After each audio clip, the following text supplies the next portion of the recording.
Thank you.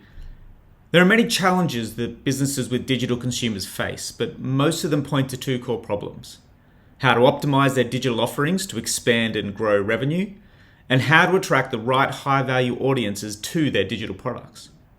As Jack Welch once famously stated, to do either of those things in a way that outperforms your competitors, you need to learn about customers faster and continually turn that learning into action faster than anyone else. Some businesses try to solve these problems separately and treat customer experience and data as two specialized areas. But XPON is unique in how we identify that to be the best, our customers need help to do both. That's why our products, Holoscribe and Wondaris, are at the center of XPON's offering. Together and working with our partner technologies and world-class strategic enablement, Holoscribe empowers our clients to optimize their customer experiences to collect the right type of data faster. Holoscribe has been used by a range of clients from the BBC and Honda Motor Company and many more to create personalized, immersive digital experiences that have proven to significantly improve retention and conversion, and importantly obtains powerful first-party behavioral and preferential data, but better than normal digital experiences can. With Wondaris, clients like Informa and OFX have continually optimizing customer data so that they can activate it faster by accelerating data collection, centralization, and enrichment. Moreover, Wondaris more effectively and more efficiently empowers our customers to activate this data through their adtech and martech, accelerating return on investment by driving better acquisition and further optimizing customer experiences on their digital properties. Matt Daniels, our CTSO, will now show us how both these products achieve this. Thanks, Ben. So we've seen this diagram a few times, right? The industry value chain. And if customers' competitive advantage is being able to understand the customer and then be able to rapidly act upon that data that's collected, then tools, people, and process need to be in place to enable that in a sustainable way. Excuse me. So when XPON meets businesses where they are, we understand what assets on what part of this value chain we can sweat and then expand out from there. So giving you an example, if we start, for instance, with the data activation arm, where we might have some really great experiences out in market, or we might develop one on the Holoscribe platform, that generates data on customers, which then flows around to the data collection side of things. Then we centralize it, we identify people, we stitch those journeys together, as I noted before in the Q&A, and then finally, we can use that again to optimize further customer experiences. So this flywheel effect really accelerates that understanding of a customer, as well as growing the value of all those assets involved. And interestingly, that's exactly how we sort of go to market, as noted a number of times, and that's perfectly, and our products are perfectly positioned to enable all of that entire flywheel, which leads me into the demo. So I've already jumped into one of our Holoscribe experiences, and this is done for Tottenham Hotspurs, who are sponsored by AIA. And what's super interesting about Holoscribe is it's not just an experience, but it's also a content management system that sits behind it. So marketers and professionals are able to modify and change and add things to the experiences as the market needs. So if something has happened in market for your particular industry, you can get experiences like this out to market very, very quickly. Now, Holoscribe's a really interesting piece of tech because it's what we term near tech, right? So it's not something that's well out of reach of people, of consumers. This can run on screens like we've got here. This can run on, I've got a mouse. This can run on smartphones, and it can even run on goggles as well if someone has that. And if you were to be running this on a smartphone, you can actually literally look around and use the accelerometer to do it. But what this does for businesses is it creates these compelling experiences, and over a great number of years of being in digital marketing and things like that, the more you can have somebody on an experience, the longer you can have somebody on an experience, the more likely they are to convert, right? And so this isn't just a fun, it's going to ask me to enter again. This isn't just a fun experience. What it does do is it actually drives people to have, emotive experiences and then hopefully to convert. So for instance, in here, there's all kinds of great things where, passionate fans can have a look around and get really close to the experience of Tottenham Hotspurs. And, I can click on any one of these, which will bring up a video and play it. It's going to be very quiet because the audio is not going to come out there. But you kind of get this understanding that all of these little bits and pieces can come together and start to drive, things like e-commerce. And every time someone interacts with this and goes to purchase something or goes to click on something or fills out a poll or logs in and enters their username and password, that data gets collected and we get a much better picture of a customer. But what it really does is it helps with that data strategy, right? Which is where we say, well, it's got to start from a customer-centric position, and you've got to make sure that you're giving value back to the customer, because without a value exchange, people are not going to give you data. There's that awareness that's come up in market today, right? So the ability to be able to sort of give back and say, well, hey, here's your favourite players. Why don't you see what they're actually doing when it comes to training? Tell me who your favourite player is in this case. Then hopefully we can get them to click through and do some shopping. So all of that is awesome and really valuable for marketers and customer experience professionals to be able to rapidly roll out and collect that data. But then what? Great, now it's not going to escape. So then we get to Wondaris. And this is really where the rubber hits the road when it comes to collection of data, centralization, that identity resolution that we spoke of earlier, and then most importantly, as Simon was noting, the actual activation of it back out to channels. So this is the centralized portion of the platform where we can quickly onboard data and run those rules for the identity resolution. What does it make sense for this system and that system's data, and how do we stitch it all together?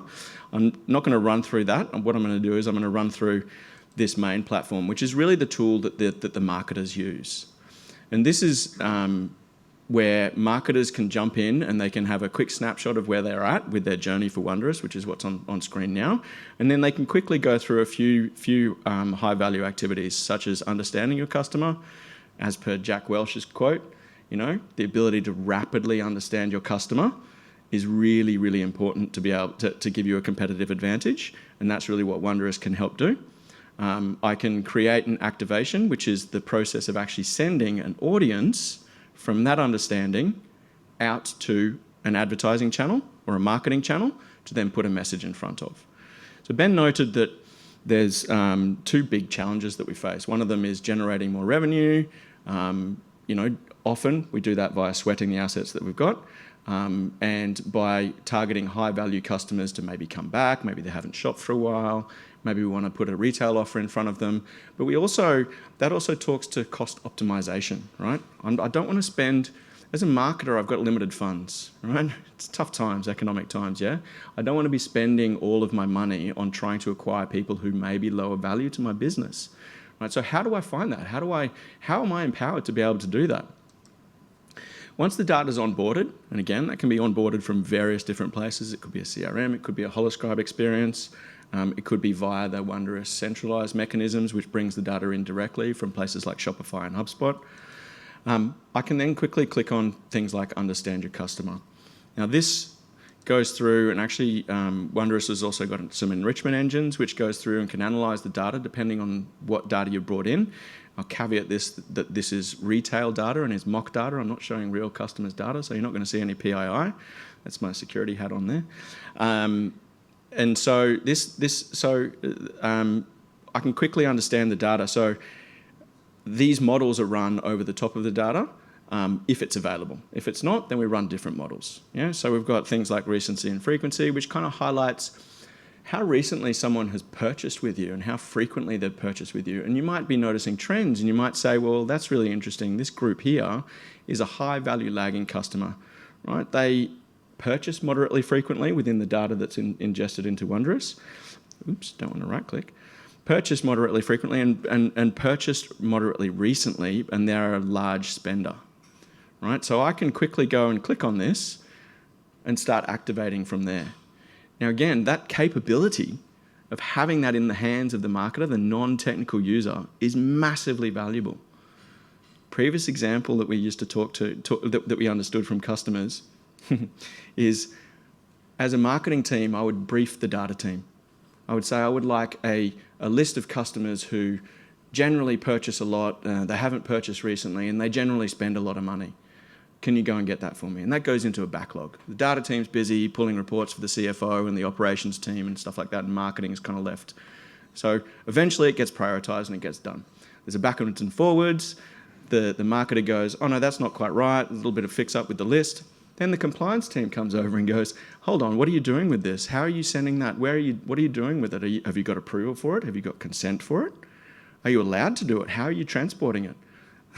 The file gets put onto a USB, put into a computer. The compliance team stands over the top of the marketer while they upload it to one channel, right? Because each channel that this needs to be uploaded to, this first-party data, has a different structure. So that used to take anywhere from 3 weeks to a month for this customer that we spoke about. Now they can do it like that with Wondaris, because the compliance team is happy with the controls and governance that's in place within Wondaris, and the marketers can easily explore the data and do whatever the heck they want because those controls are in there. So I won't click that activation, but if I go through the actual activation flow, that process of brief, audience segment, compliance, send, I've clicked on that middle piece. They're my high-value lagging customers. Now I want to put an audience, I want to put an activation in front of them. I want to give them a retail offer. So I could also do things like, because I'm putting a BWS voucher in front of them as an offer, I can exclude anyone who's younger than 18 or whose age I don't know. But if I take one of these audiences, which I've already got prepared, I click on that, I click next, I select a destination, so where am I sending it to? These are a bunch of destinations, and that's sort of where we, as I noted before with the roadmap, that's where we're really going to be building out our roadmap continually. I'm going to pick, Google Ads or Facebook will do. I'm going to pick Facebook. Wondaris knows what the data is and knows what the receiving platform needs the data to look like. So it already does this thing which is called mapping, right? So if I've got an email address in my data, Facebook requires it as a hashed email address. It knows how to send it. So back to that point where I said before, the data team's outputted a structured file, but the receiving platform requires in a certain way. What about the next platform and the next platform and the next platform? Wondaris does that for you. The other side of this is we know that this particular customer has personally identifiable information in this audience. It's an email. We know that it's going to be mapping to email address. That's great. Facebook expects it there. But we've got a warning there. But that's not all. And this is where the compliance team is super happy. We will never send personally identifiable information into a platform that doesn't allow it. And it will never leave the person's data warehouse without us first hashing it. So we go, cool, are you okay with this? You're all right? We're going to be hashing this. And this is that tick in the compliance box, and everyone's happy. Click continue. I can pick whether I want to send it instantly or on a recurring basis, and recurring is usually the one that people use because as customers' behaviours change over time, their traits change over time, and maybe even their consent changes over time. So making sure that that data is flowing into Wondaris on a regular basis, especially the consent side of things, means that those fields can be included in the audience. Don't include people who've said no. So all of a sudden, this recurring sync will send the data up to Facebook, but it'll remove all those people who, since the first time we set it up, said, no, I don't want to. But there's no manual brief into the data team. There's no waiting 3 weeks to a month to then piss off a customer that has said, I don't want to see this stuff anymore. It's just magically happen. So all of this automation is super valuable to help businesses drive and sweat the assets that they've got, which is their data, and push it into adtech to be able to, or martech, or even experiences like Holoscribe to be able to put personalized or relevant experiences in front of people. Quick click of next. I'm not going to add a notification. I'm going to add a notification. Going to add myself. Now I'll send one to Matt. And I want to tell me if it's finished, if it's failed. And then I get a quick summary. And then here's another one that the lawyers love. which is a little tick box, which is an audit trail throughout this entire process that says this particular data. So yes, me as a marketer, the user, I am making sure that the data that I'm using to put into adtech is, ticks a legal compliance perspective. And what this does is it stores a record. So anyone who requires audit trails and things like that, we can surface those and provide those to those businesses. And that's really important for the highly regulated businesses, like the ones that we work with in financial services and things. Click finish, quick name, click create, and I'm done. Now, you might think, oh, that's all great, but what about, where's that gone? Well, here it is. And once it actually finally sends, we've got full transparency into when it sent, how successful it was. It'll notify me if it fails. All of these controls around whether, I can give access to a customer. Another one of my teammates, there's got role-based access to say, well, this team member shouldn't be able to see the data, but should be able to send the data out to somewhere. This other team member, maybe it's a media agency, can connect up destinations and send the data, but they're not allowed to see personally identifiable information. All of those controls are in place. So it's an extremely compelling story for customers. And as the likes of Facebook and Google and whatnot start to ramp up their position with first-party data, this only gets more and more compelling for them. So it's really super valuable for them. And that's about it for the demos.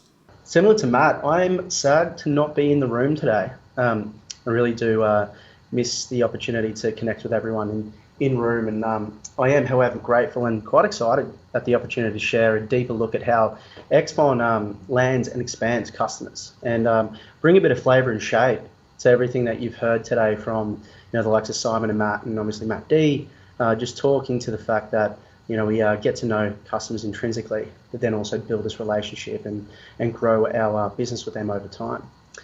As we saw in those previous presentations, our empathetic approach to understanding customer problems helps us identify the problem's root cause and enables us to bring in our products and solutions at the right time to help build our customers' digital maturity. But most importantly, drive a tangible impact on their business, helping attract more valuable customers, as we heard from Ben and Matt just then, but also optimize the customer experience. Today, we're going to pull zoom on one of our customers' journey with us, University of the Sunshine Coast, and how our engagement with UniSC grew over time, delivering value at each step of the journey along the way, but most importantly, how it grew our business with them sustainably. So just to set a bit of context on the customer, I might just give a bit of an overview on UniSC for those not living locally here in the beautiful sunny state of Queensland. University of the Sunshine Coast, or UniSC for short, is a young, fresh university driven by an unwavering belief that community and culture is just as important as world-class education given by world-class educators.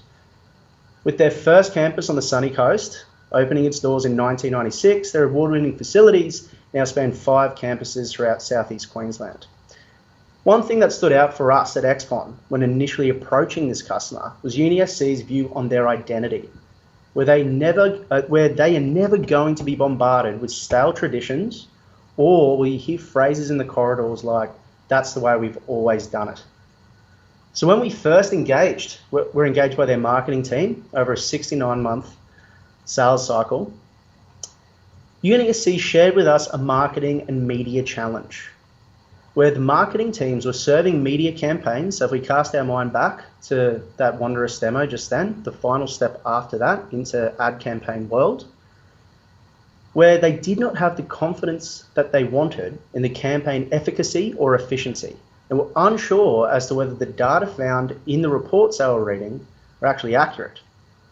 So from here, we worked with the customer on a discovery process, where we encourage all customers to undergo a process that we call a digital experience blueprint that allows us to audit their full ecosystem, including their marketing, advertising, and cloud technologies. And if we cast our mind back to the Q&A between Jen and Elaine, thank you so much, Elaine, for your time today. We did a similar process with OFX when we engaged them as well. So also included within the blueprint is a formal digital maturity assessment that the organizational structure, so to understand the business's organizational structure, to maximize their technology investments and achieve these desired outcomes. So if we could go to the next transition, please. As an output, UniSC received a bespoke blueprint tailoring advisory on how to move the needle on their digital maturity, selling them into XPON's Expansion 1, which was a managed service subscription as the partner to provide advisory addressing some of the root cause problems at the heart of their media measurement issues, which were the data foundations and collection, and also lack of a first-party data strategy, if we remember back to that Q&A. So once on board with XPON, we rolled UniSC into our engagement framework, where we stand up quarterly reviews that pulse check our progress against the blueprint, but also just helps us better understand and stay close to the customer's business challenges. So off the back of a quarterly engagement review in March 2020, UniSC, like many other businesses, were impacted by the onset of the pandemic. Transition please. Where they shared with us how they would usually rely upon a traditional in-person open day to drive a vast majority of their student recruitment each year, as they would leverage their innovative and young heritage, as kind of nodded to, but also impress upon prospective students with their lush grounds that are scattered with Australian wildlife. It's honestly beautiful up there, right? So now into the expansion opportunity 2 for XPON. So XPON, we took this challenge away and we came back with a proposed solution that positioned our products via an annual license subscription. So think the Holoscribe experience we just saw, that's immersive and rich and recreates real life, to help UniSC leverage that platform to recreate the student experience virtually via extended reality and integrate the functionality and the power of Wondaris customer data platform to essentially store the user engagement data collected within Holoscribe. So what this did was enable UniSC to not only meet their prospective students' expectations of a real-life event with something immersive and interactive, but also to better understand their student needs, which gave them a different way to collect data like they'd never had before, and enabled them to be more targeted in their marketing, their media, and their experience opportunities, which then opened up the doors to our third expansion opportunity. If we could go to the next transition, please. So the next quarterly engagement review, so casting our mind back, so we've come in, we've understood the problem, we've brought in some advisory, we've identified their maturity, we're now moving them up the maturity curve. UniSC and XPON reviewed some of the engagement data from the virtual experience, coupled with some proactive media activation recommendations by XPON. So with these recommendations, we brought in an annual license subscription to Google's marketing platform that would enable UniSC to now take those high-value audiences that we were building in Wondaris and market to them within Google's advertising ecosystem in a privacy-first way, driven by the insights collected by the Holoscribe experience. So what this did was ultimately maximize the full value chain of data collection and foundations, a privacy-centric first-party data strategy, advanced measurement and activations of first-party data, all powered by Wondaris products and with experiences delivered by Holoscribe. So for us as XPON, this growth of UniSC took our customer success, strategy, and account development teams just on 12 months to accomplish, with our ARR growing by over 110% for this customer during this period, supporting our strong unit economics, as we saw earlier from Matt, around customer revenue retention growth, and as seen earlier in the AGM. So, what were the outcomes for UniSC? Next slide, please. In the first year, UniSC Virtual Open Day received more than 10,000 registered attendees and over 1,500 prospective students on launch day, which was brilliant. The long-term visitor expectations were exceeded by 46% within the first 30 days. And the first experience we saw involved over 27 360-degree scenes and detailed over 20 areas of study. One of the key call-outs was also average pages per session at an uplift of 3.7 times of how they would typically deliver these experiences, where they used to see 2.5 times or 2.5 pages per session, now up to 9.3 pages. So ultimately, as we kind of look at our journey with UniSC, XPON was able to drive high margin license-based revenue over time and also get us shortlisted as a finalist on the CRN Impact Awards in 2021. Thank you so much for your time today. I really enjoyed sharing that with you guys, and I'm again sad to not be in the room and pick up conversation organically. I do, however, have a bit of time to answer any questions. Just on the land strategy, was that a one-off engagement? And then on the stages 1, 2, and 3, is that recurring revenue? Yes, in short, the initial piece was the digital experience blueprint is sold as a once-off, and then goes straight into recurring revenue at the back. So it gives us an opportunity to better understand the customer and right-size fit our solutions and products over a 12 to 24 to 36 month ideally period. Thanks, Chris. Thanks, Sam. We've got, here's another. Just a question around the sales cycle, and you mentioned it was 6 to 9 months for the University of the Sunshine Coast. Just in terms of who you're selling to when you're trying to sell your offering into an institution, and you mentioned the marketers, but just from the sensitivity of the data that you're dealing with, I could imagine there's probably multiple hats that might get involved in that final purchase decision. Can you talk a little bit about that landscape and the complexity around selling into a business, given that there might be multiple people involved in the purchase decision? Absolutely, good question. So as I kind of nodded to, the marketing team were originally engaged up front.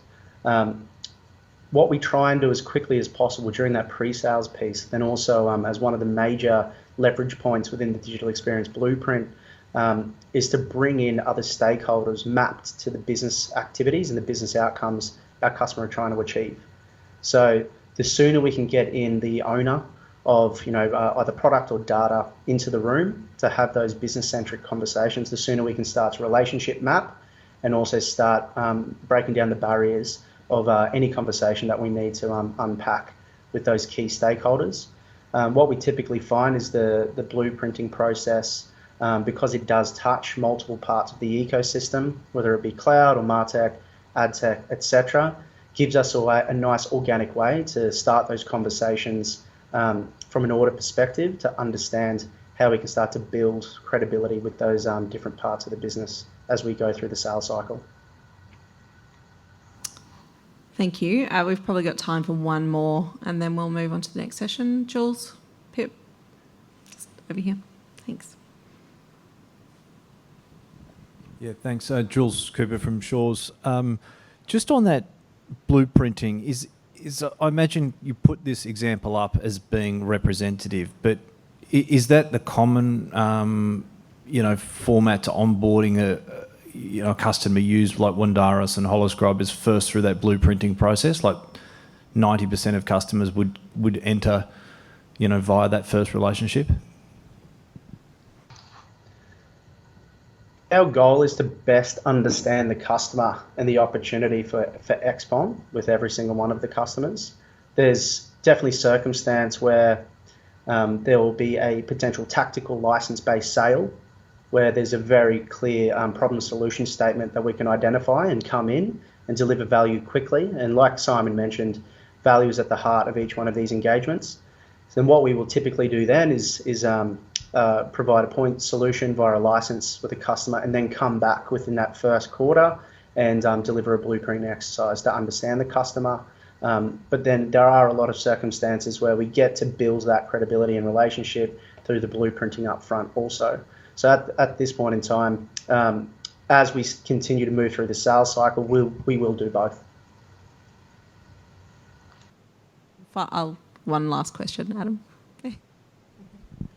Sorry, it's always good to talk about the victories. Can you maybe elaborate a little bit on where you've been involved in the sales cycle and you haven't won that deal at the end of the day, and where there may be some hesitation to move forward with you? Thank you. Good question. I think what I could probably give you here is just a feel for how we move that back into our nurture life cycle. So for us, that upfront opportunity to better understand the customer gives us the insights we need to obviously move them through the sales cycle. There have been circumstances where, for other reasons, macro factors that have maybe slowed that down.